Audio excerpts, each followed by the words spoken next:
मैं तो काफ़ी खुश महसूस कर रहा हूँ। जो यूपीएससी में जाना चाहते हैं मैं उन्हें यही कहूँगा कि पहले स्ट्रैटेजी बनाएं कि आप कैसे इस एग्ज़ाम को टैकल करेंगे। उससे भी पहले आप इस एग्ज़ाम को जानें कि एग्ज़ाम है क्या, आपसे चाहता क्या है।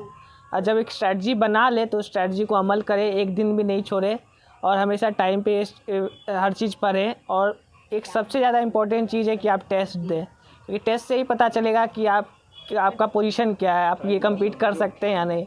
मैं अपने बारे में बात करूँ तो मैंने बहुत टेस्ट दिया, प्रीलिम्स का भी 100 से ज़्यादा टेस्ट दिया, मेंस का भी 50 से ज़्यादा, इंटरव्यू भी मैंने 25 दिए, मॉक इंटरव्यू।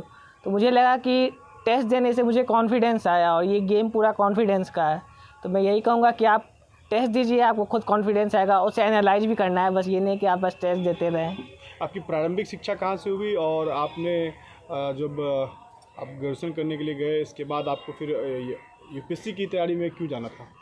जी, मेरी प्रारंभिक शिक्षा विद्या विहार रेसिडेंशियल स्कूल पूर्णिया से हुई। +2 मैंने दिल्ली पब्लिक स्कूल बोकारो से किया। ग्रेजुएशन मैंने हंसराज कॉलेज दिल्ली यूनिवर्सिटी से किया। आईएएस में जाने की प्रेरणा मुझे मिली अपने आसपास देख के। जैसे मैंने बताया, मैं क्लास 6 में था जब एक आईएएस आए थे चीफ गेस्ट बन के स्कूल में। तो मुझे कौन से स्कूल में आए? विद्या विहार रेसिडेंशियल स्कूल में आए थे। तो मुझे वही लगा कि मुझे वो चाहिए, मुझे भी उनके तरह बनना है। तो धीरे धीरे स्टार्ट हुआ, फिर मैंने अपने आप को देखा कि मुझे क्या है। तो अगर आप बिहार से होते हैं तो आपके पास बहुत कम ऑप्शन है, जैसे आप आईआईटी में जा सकते हैं, मेडिकल में जा सकते हैं या गवर्नमेंट जॉब के लिए। तो मुझे लगा कि आईआईटी मेरे लिए नहीं है, मैं नहीं कम्पीट कर पाऊँगा। तो इसलिए मैं डीयू चला गया, वहाँ से प्रिपरेशन स्टार्ट किया। जब हॉस्टल में रहे, जब पढ़ाई कर रहे होते थे तो फिर मम्मी पापा का याद आता था, फिर उस चीज़ों को कैसे आप रोकते थे और फिर कैसे पढ़ाई पर आप ध्यान केंद्रित करते थे? अगर मैं यूपीएससी का बात करूं तो ध्यान तो आता था, बट मुझे था कि अगले साल फिर से मुझे यही रिपीट नहीं करना है। अगले साल मुझे एक डर था कि अगर पहली बार में नहीं हुआ तो एक ही चीज़ फिर बार बार पढ़ना पड़ेगा। तो ये मुझे मोटिवेट भी करता था, ये जो डर था कि अगले साल रिपीट ना करना पड़े। तो बाकी जो भी डिस्ट्रैक्शन थे वो इस डर से चले जाते थे। अच्छा, बड़ी जवाबदेही, बड़ी जिम्मेदारी है, कैसे निभाएंगे और लोगों को क्या प्रेरणा देंगे और लोगों की समस्याओं को कैसे सुनेंगे, क्योंकि जिस पद पे आप जा रहे हैं कहीं ना कहीं ये बहुत जिम्मेदारी और जवाबदेही वाला पद होगा। जी, मुझे ट्रेनिंग दिया जाएगा, मैं वो ट्रेनिंग का पालन करूँगा। उसके साथ जो मैंने पढ़ा है एथिक्स में, एम्पैथी दिखाना, कंपैशन दिखाना, वो फॉलो करूँगा। लोगों की समस्या सुनूँगा और जो भी मुझे मेरा ड्यूटी होगा मैं वो ड्यूटी वो पूरा करूँगा। चलिए, एक सवाल आखिरी है। जब आप आज की युवा पीढ़ी को देखते हैं तो युवा पीढ़ी कहीं ना कहीं भटकाव की ओर जाते हैं, उसके लिए आप क्या ऐसा आप बताएंगे कि युवा पीढ़ी अपने जो सही दिशा है उस पर चले? जी, मैं तो कोई होता नहीं हूँ पूरे इंडिया की युवा पीढ़ी को कुछ कहने वाला, लेकिन मैं बस यही कहूँगा कि अपना पैशन फॉलो करें, देश के निर्माण में सहायता करें और जो भी है एक कॉन्फिडेंस के साथ उसके तरफ लग जाए, आपको सफलता ज़रूर प्राप्त होगी। राज्य, देश और जिला सबका नाम रोशन किया, आपका नाम रोशन किया है, स्कूल का नाम रोशन किया है, कैसा महसूस कर रहे हैं?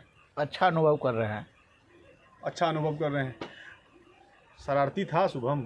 शरारती तो बच्चे में रहता ही है, तो चूँकि इसको हम क्लास 4 से ही बाहर रहा है, 3 तक ही यहाँ रहा है, तो थोड़ा बहुत करता ही था। लेकिन जब हॉस्टल में जाने के बाद बिल्कुल शांत हो गया और अपना काम से मतलब रखा, अपने पढ़ाई की पर ध्यान। मम्मी को याद आता था बेटा का? बच्चे को किसका नहीं याद आएगा, सब माता पिता को याद आता है ना, बच्चे जो बाहर जाते हैं। तो आगे अब क्या लगता है कि अब बड़ी जवाबदेही और जिम्मेदारी है इनको? जी, क्या आप खुशी महसूस कर रहे हैं? बिल्कुल साथ है। मिठाई खिलाए बच्चे को? हाँ बिल्कुल खिलाए। मिठाई तो बात की बात है, जो घर में था उससे पहले मुँह मीठा किए। मिठाई तो बाजार जाना पड़ता है। ये लो, मुंह मीठा करो, आज मैंने अपना जॉब छोड़ दिया, अब हम पूर्णिया वापस जाएंगे। जॉब छोड़ दिया है? मतलब ये घर कैसे चलेगा, हम करेंगे क्या और माँ बाबूजी क्या बोलेंगे? इसलिए मैं एक और मिठाई का डब्बा लाया, अपने बिजनेस के लिए लोन अप्रूव हो गया। अरे लोन अप्रूव हो गया वो तो ठीक है, लेकिन पूर्णिया में हम रहेंगे कहाँ? अपना घर भी तो नहीं है वहाँ। इसलिए तो एक और मिठाई का डब्बा अलग से लाया हूँ। हमने पूर्णिया में घर ले लिया है, पूर्णिया के ई होम्स पैनोरमा में। पूर्णिया में पैनोरमा ग्रुप लेकर आए हैं ई होम्स पैनोरमा। बड़ा घर, आलीशान जिंदगी और अत्याधुनिक सुविधाओं के संग। अरे अब क्यों मुंह मीठा करवा रही हो? क्योंकि हम घर वापसी जो कर रहे हैं। घर वापसी की खुशी पूर्णिया में ई होम्स पैनोरामा के संग। E homes panorama, luxurious lifestyle redefined.